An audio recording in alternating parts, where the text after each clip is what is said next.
Let's get started. Drive safe.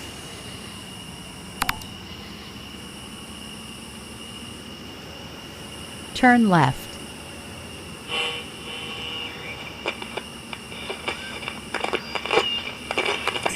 Be happy with yourself. Respect yourself. That is the most important thing in life. Till the next time, जिया के साथ नहीं जिया. हंसाने वाले, डराने वाले, gossip बताने वाले, सेलिब्रिटी वाले, सब मिला के YouTube पे रेडियो सिटी इंडिया चैनल के व्यूज 100 मिलियन हो Continue गए. straight. आपने अब तक सब्सक्राइब किया कि नहीं? मुलाजा फरमाइए. अर्ज है. क्या बात है. वाह वाह. बहुत खूब.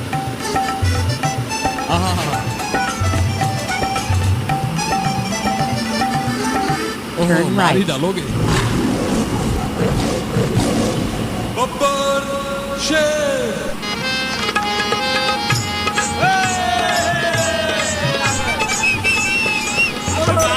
कैसे बजा रहे हैं लोग. हाँ वाह. बजा कर एंट्री लेते हैं. सही बात है, सही बात है. हाँ तो अर्ज है. हाँ एक बार फिर गौर फरमाइएगा आप लोग.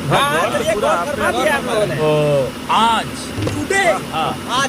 Continue straight. आज कल के शायरों को ये बहुत पुराने. आप लोग दिल पर मत लीजिएगा बात को. लिख दिया हूँ लेकिन आप लोग दिल पर मत लीजिएगा. आज कल के शायरों को कुछ आता नहीं है, इसलिए महफिल में कोई छाता नहीं है. जब कोई छाता Turn नहीं right. है तो आप ही बताएं इतनी बारिश में घर कैसे जाएंगे.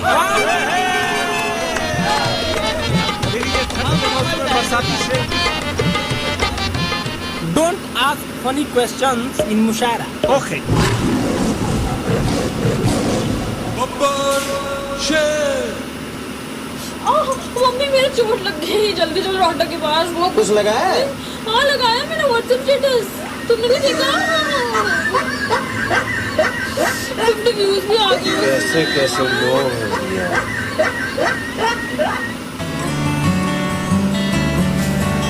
Radio city podcast. इंटरनेट का जमाना है.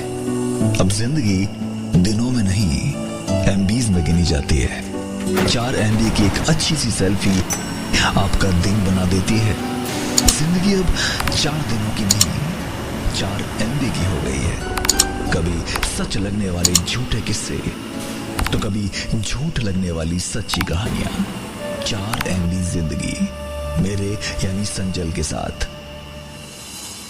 इस कहानी के मुख्य किरदार हैं मानस, रॉकिंग रिया और फेसबुक. मानस करीब 28 साल का सुलझा हुआ सा नौजवान. अच्छी बगार है फिर भी अभी तक सिंगल है. कहने को तो मानस की जिंदगी में कई मौके आए, लेकिन वो एक शेर है ना कि मिलने को तो हर शख्स एहतराम से मिला, लेकिन जो भी मिला किसी ना किसी काम से मिला. मानस सोशल मीडिया पर ज्यादा एक्टिव नहीं था क्योंकि फेसबुक पर बनी फेक प्रोफाइल से उसको सख्त नफरत थी. Pure soul cutie Kanika, angel Priya, amazing beauty, नाम है स्वीटी वगैरह वगैरह. क्योंकि मानस सिंगल था, मोस्टली वो देर रात तक ऑफिस में काम करता था. एक दिन रात को करीब 1 बजे ऑफिस का काम करते करते हाथ में कॉफी लिए उसने अपना फेसबुक प्रोफाइल लॉगिन किया और अचानक मैसेंजर बॉक्स पॉप आउट होता है और लिखा होता है हेलो. मैसेज करने वाली प्रोफाइल का नाम रॉकिंग रिया. डीपी की जगह आलिया भट्ट का फोटो. मानस साफ साफ समझ जाता है कि फेक प्रोफाइल है.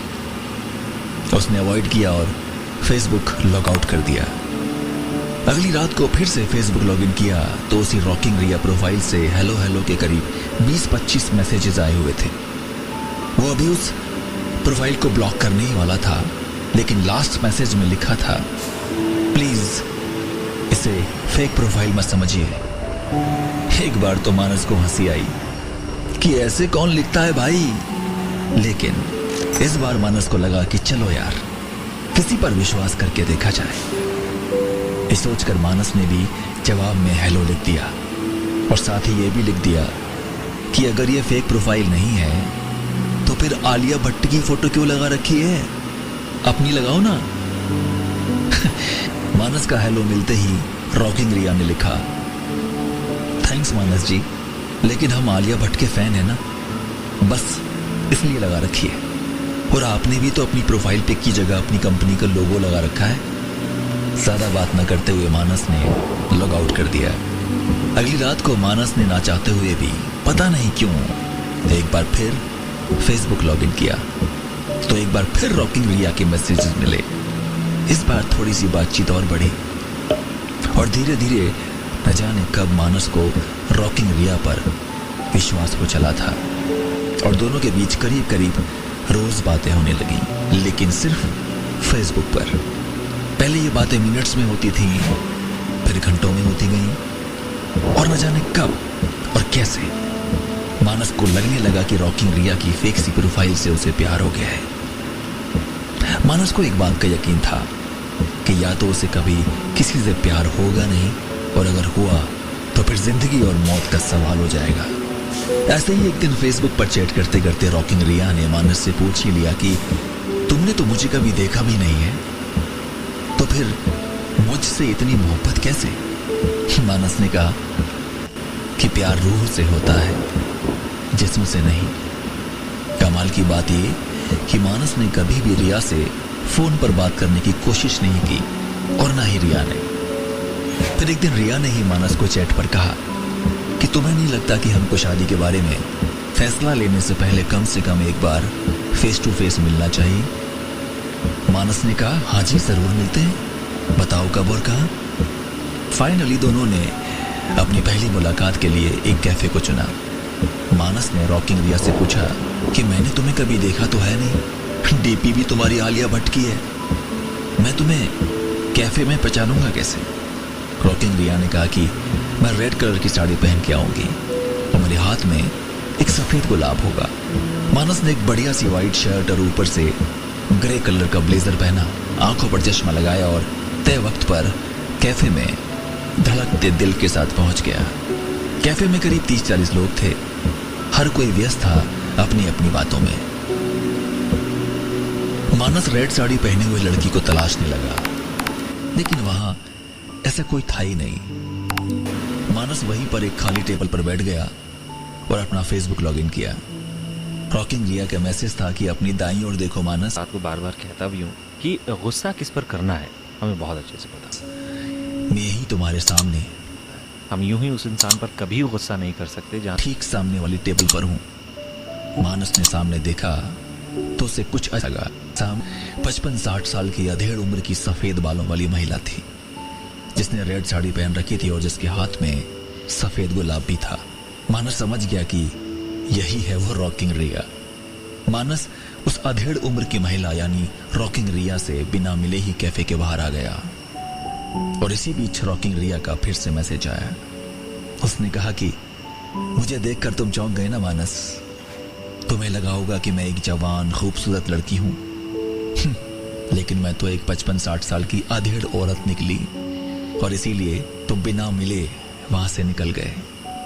तुम तो कहते कि प्यार रूह से होता है, जिस्म से नहीं। कहाँ गई वो सब बड़ी बड़ी बातें तुम्हारी? मानस ने आगे कुछ नहीं पढ़ा क्योंकि वो जानता था कि उसे क्या करना है। उसने बाहर से गुलाब का फूल खरीदा और कैफे के अंदर सीधे उस रॉकिंग रिया यानी अधेड़ सी महिला के सामने जाके खड़ा हो गया। फिर अपने घुटनों पर बैठकर वो गुलाब का फूल से पता है कि चीज़ें उल्टी पड़ जाएं, तो हम इंसान देखकर गुस्सा करते हैं। हमें पता होता है किस पर गुस्सा करना है, किस पर गुस्सा नहीं करना है। लेकिन एक चीज़ मैं आपको बोलूँगा, अगर ये गुस्सा आप पर भी निकल रहा है, अगर उनका जो रूप है वो बहुत ज़्यादा वायलेंट हो जाता है, right. वो वर्बली फिजिकली भी वायलेंट हो जाते हैं, I think it's not a healthy sign. I think it's not a healthy relationship. किसी भी रिलेशनशिप का मैं पर्सनली मानता हूँ एक सैचुरेशन पॉइंट होता है और वो सैचुरेशन पॉइंट इस तरीके की वायलेंस होती है। तो मैं ये बोलूँगा कि अपना वो जो न जाने कब कुछ अजनबी इतने खास हो गए, न जाने कब कुछ अजनबी इतने खास हो गए और मोहब्बत के इम्तिहान में हम पास हो गए। Radio city podcast. Radio city Hindi, the best Continue of straight. Bollywood. कभी भी कहीं भी। कहते हैं जब एक दरवाजा बंद होता है तो दूसरा दरवाजा खुलता है, लेकिन अगर सही से स्टॉपर लगा लें तो पहला वाला दरवाजा भी बंद नहीं होगा। बस यही पॉजिटिविटी हमें भरोसा देती है ये मुश्किल वक्त जल्द बीत जाएगा। सुनते रहिए रेडियो सिटी। Turn right. रंग रंग में पॉजिटिविटी।